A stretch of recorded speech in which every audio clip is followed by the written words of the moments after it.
Hello everyone! So last year, you may have seen I did a video discussing reading the comments videos. Personally, I don't like bringing attention to negative comments because it only encourages them, so instead, I used that video to promote people who had said genuinely kind things over the course of my YouTube channel. People like Jerupai, Thomas J or Opie Power.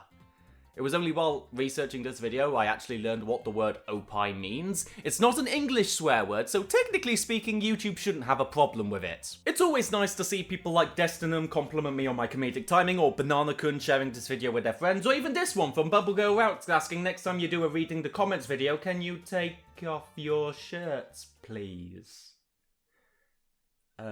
Sorry love, I'm a dinner and a film first kind of guy. I really want to give highlight to this comment from Sentinel Friend. I created a YouTube account for the first time just so I could like and subscribe. You have a great voice. I can relate to the slight speech impediment that doesn't always show up. For you, it really makes you memorable. It's not a speech impediment, I'm half Scottish. Also, your delivery is fantastic. You do a great job writing these videos, and that diligence shows through your use of tone, juxtaposition, and outright clearly sever humour.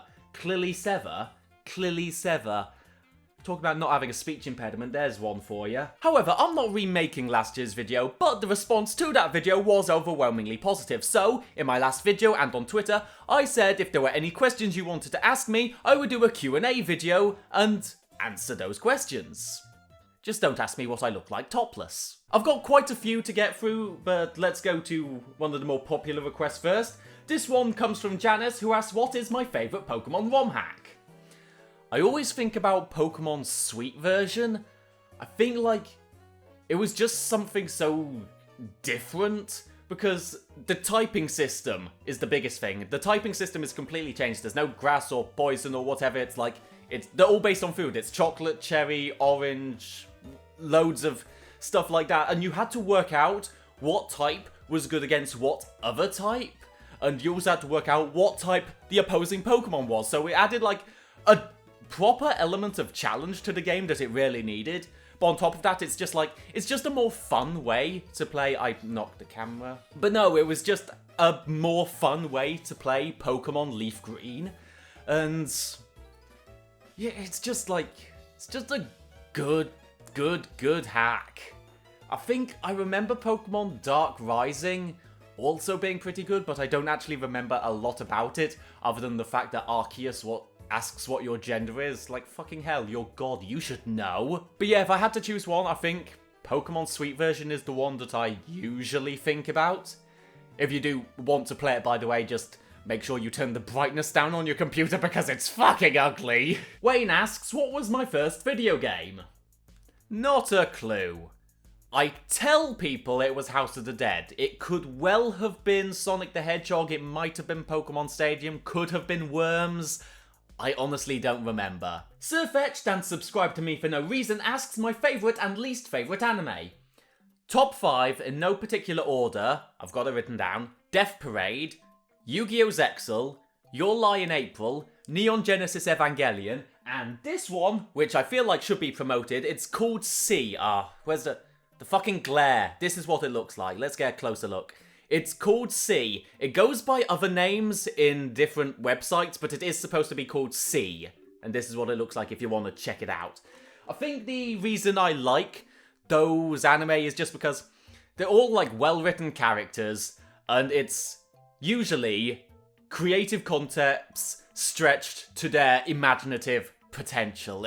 I really, really like all of those. If I had to choose one, I think the anime of those that affected me the most was probably Your Lie in April. It was one of those like rare instances of a show where I watched the final episode and then I just had to rewatch it again the next day. It was so good. Actually, I do want to give a story to how I came to watch Your Lie in April. So I moved out of my parents' house a year and a half ago, and like 5 months after moving out, I had this I got a knock at the door, and I open it up. I see this rather weird-looking woman, like not totally all together. She had a Welsh accent. That was my first warning sign. But no, she just wanted to introduce herself to her neighbours. I mean, she's been living there for ages. I'd been living there for 5 months, but you know what?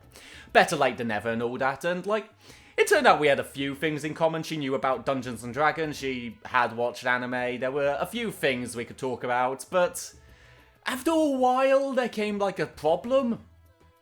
We had been talking at my doorstep for like 20 minutes, and I really didn't want to have guests on that day. I was like I was so tired from work. I had just started a new book. I really didn't want to have guests on that day. But it went to like 20 minutes in and still talking. I couldn't so easily tell her to fuck off. She knows where I live.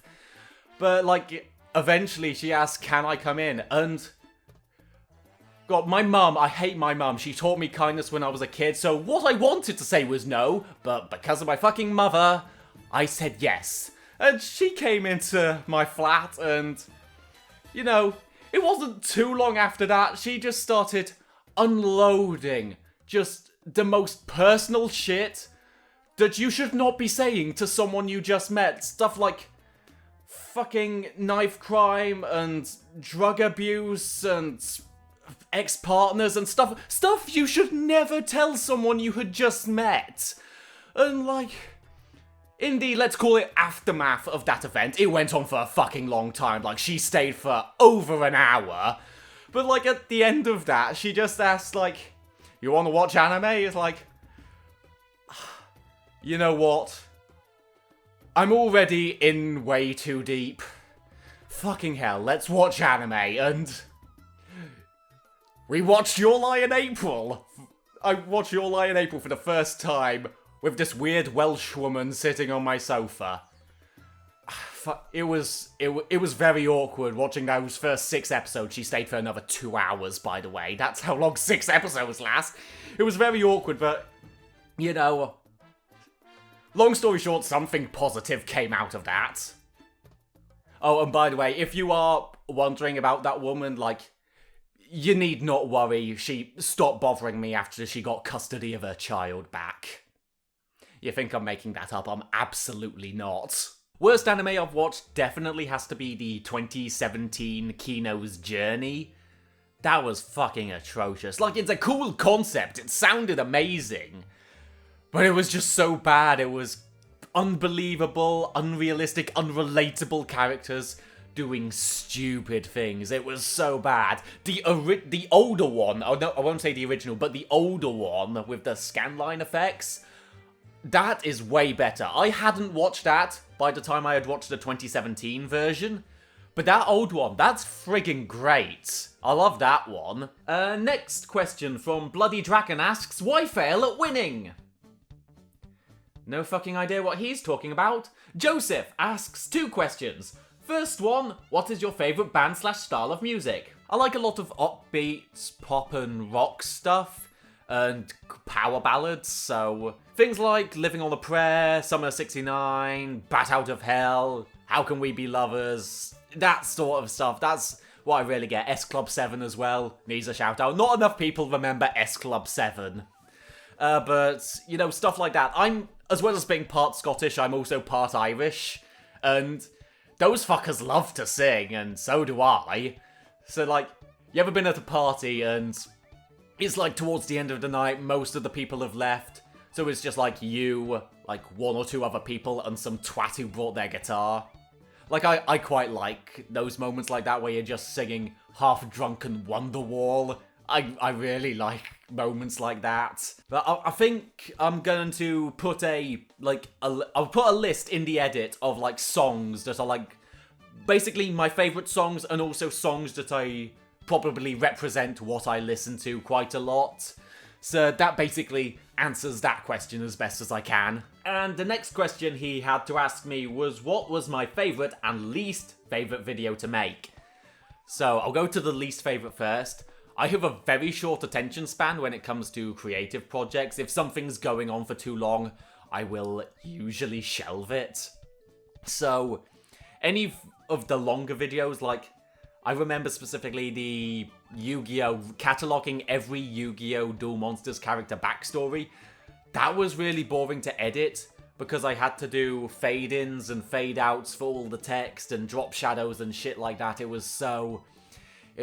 just took so long, and it wasn't fun or creative at all. It just went on for way too long. And abridged one-shots, they take ages to do as well. Some of them I'm proud of and I have got faster at them, but I'm definitely toning down the amount I do. I'm pretty much decided I'm only going to do abridged one-shots when I'm really inspired to do one. But those are probably my least favourite. I think the most favourite ones to make are always ones where I'm riffing over something. So the Motherfucker series, the Sakura Swim Club review, Pokemon Academy Live was pretty fun as well. Mostly, it's all the videos where I get to do a load of stupid voices in them.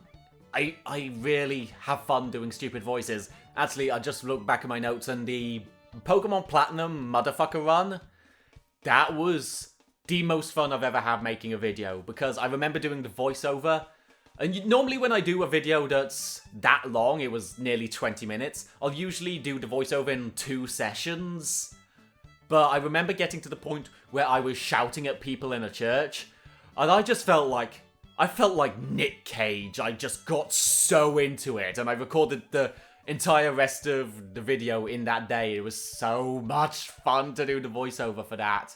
I think that actually answers a question later on from Erica, who asked what my favourite Motherfucker run was, the Pokemon Platinum one, for the reasons I've just said. And also, while I was looking at my notes, I just remembered I want to give a special shout out to another least favourite video to make.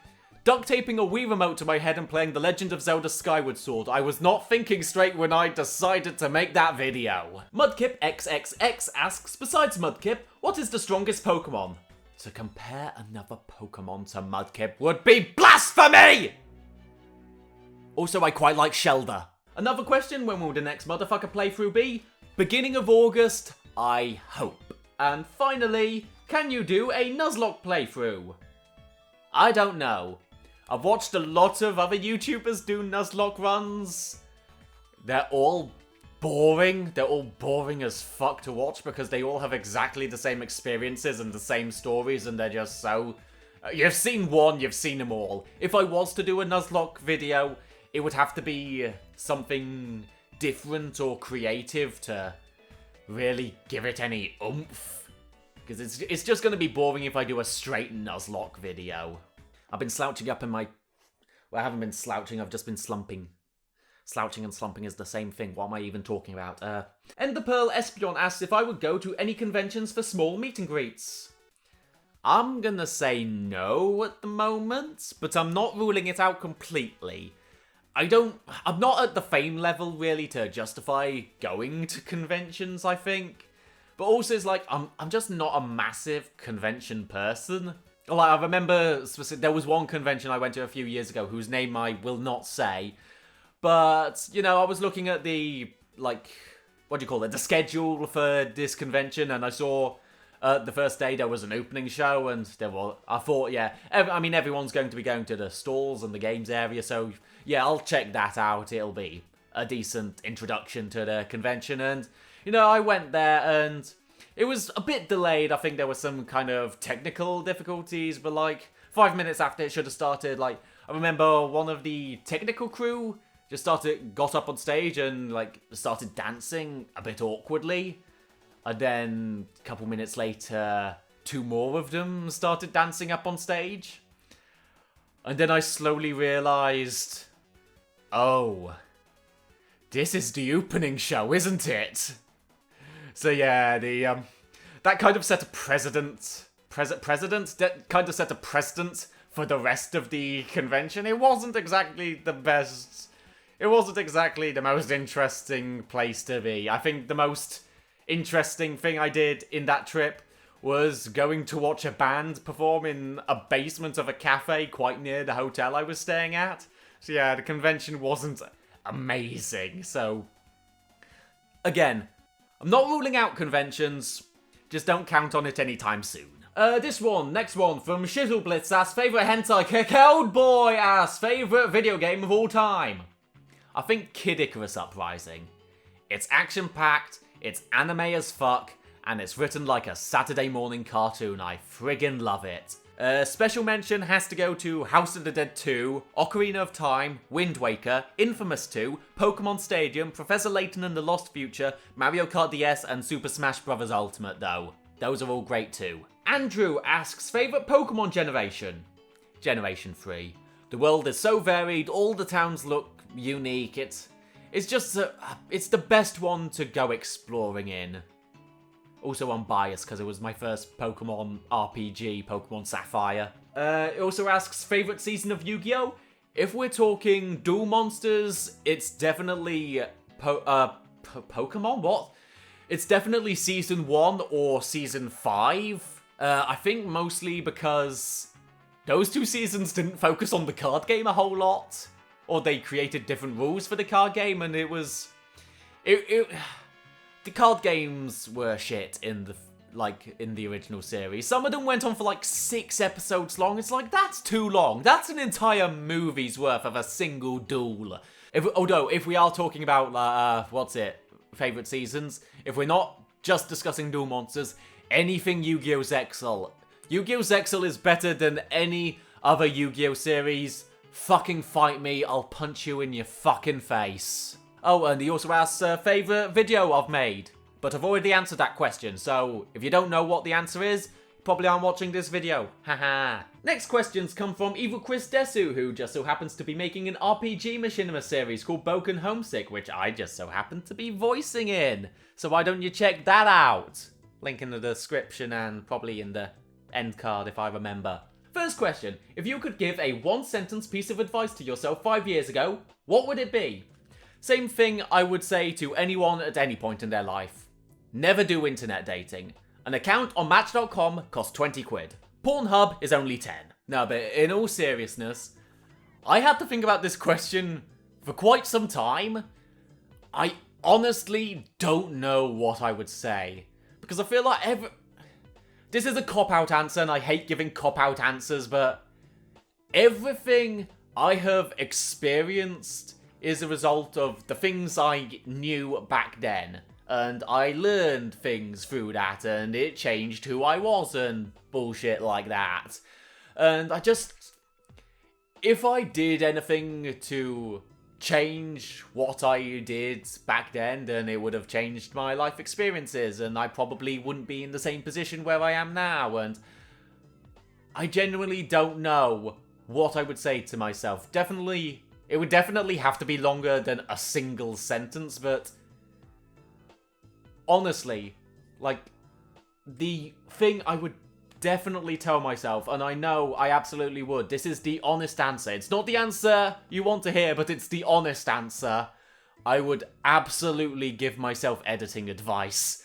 Because I didn't know 5 years ago, I had only just started really editing. I didn't know that in Sony Movie Studio Platinum, there's a little tab at the top that says Simple and Advanced, and if you click Advanced, it unlocks all the plugins! I didn't learn that until, like, a year and a half later. Like, it's stuff I should have known back then. Also, I told myself how to audio edit. I was using a program called Levelator and it's shit.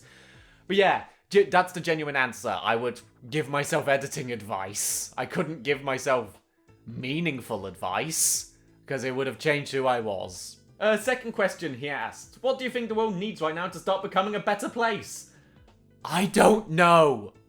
I don't have these answers. I wasn't expecting deep philosophical questions. I was expecting, oh, what's your favorite Pokemon? Shit like that.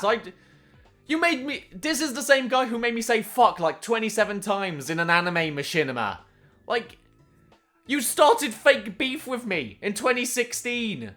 Like, that's the advice I'd give myself 5 years ago. You're gonna meet a guy called Chris, don't entertain him. And then your, final question, I'll remember this one, favourite food and why. Couldn't be further apart from the rest of them. 2 questions I don't know how to answer, and 1 question that can't possibly be interesting. But if you do want to know, a year and a half ago there was a bakery close to me. It closed down, but they made the best fucking carrot cake I've ever eaten. Cream cheese frosting, it was so good. And I will never be able to taste it again because that bakery closed down and I didn't get the recipe off them. I'm so sad about it. I'm genuinely sad about it. It was such a good carrot cake. Next question from My Little Ronnie asks, firstly, do you like football, and if so, what is your favourite team? I don't know if you're talking about American football or the British football. Not that it matters anyway, because I hate both of them. But your next question, which is actually a bit more interesting, I love your style of humour. Thank you. Do you have any direct influences? I've honestly watched so much stand-up comedy at this point in my life. To point at any single person is not possible. I've watched so many. I can point to specific comedians and relate them to specific videos.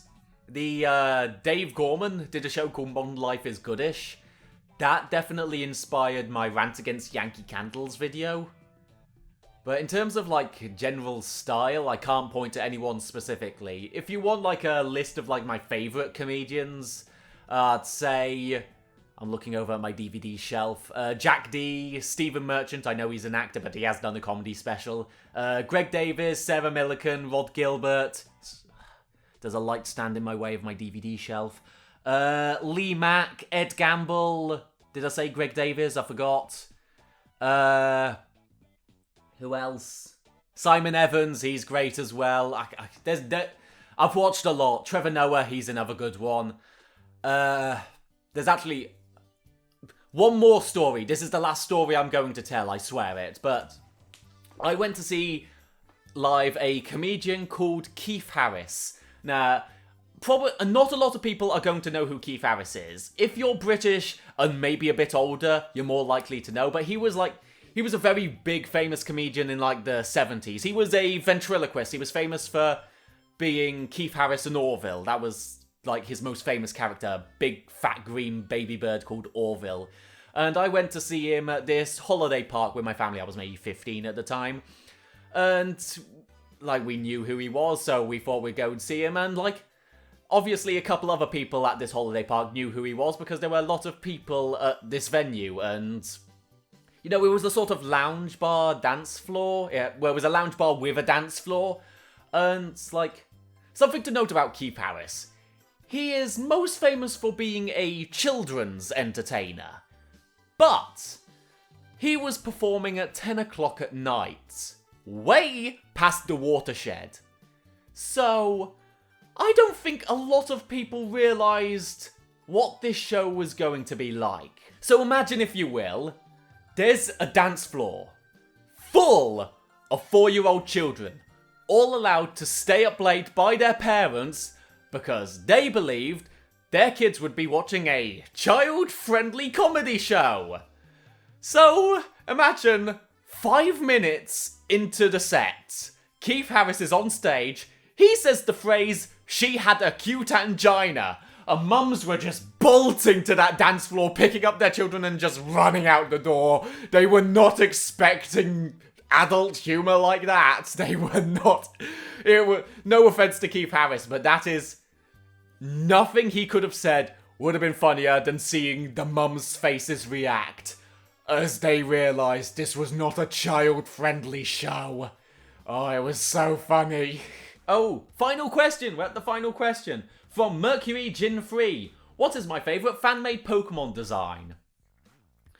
I think, like, a lot of Mega Evolutions are definitely what I think about. I can't think of any specifically, but I've definitely seen them. The problem I have with the Mega Evolutions is that they sort of just came and went in the Pokemon verse. So, a lot of times when I see artwork for Pokemon's Mega Evolution, I have no idea if it's canonical or fan-made. So, like, it was only when I was, like, searching for fan-made Pokemon designs I realised Mega Scizor was a real thing. Like, Mega Heracross and Tyranitar and Houndoom. I don't remember them ever being official, but they are. And then you look at other things like Mega Slowbro. Oh, that's clearly a joke Mega Evolution. No, that was official as well. What the fuck were they thinking? Yeah, so load of fan-made Mega Evolutions. That's my favourite Pokemon things. And yeah, I think that, yeah, that is the end. That is the end. So, yeah, that's all your questions answered. I need a piss really hard, but I've got to end the video. So before I go, I just want to reiterate to everyone, just thank you. Thank you for watching, liking, commenting. Thank you for caring, basically. Thank you for caring enough to watch this. Because I really do enjoy doing this, and the comments do make it worthwhile. So, like, just thank you. I'm gonna spread some positivity, and this is how I'm doing it. Thank you once again, and I'm gonna say thank you once again, just because I can. Thank you everyone who's watched these videos. See you whenever my next video is. Ta-ta. This was very rambly. How long has this been recording? Does that say 47 minutes? Shit in hell, I have to edit this down. Crap in hell. I'm not making a 47-minute video.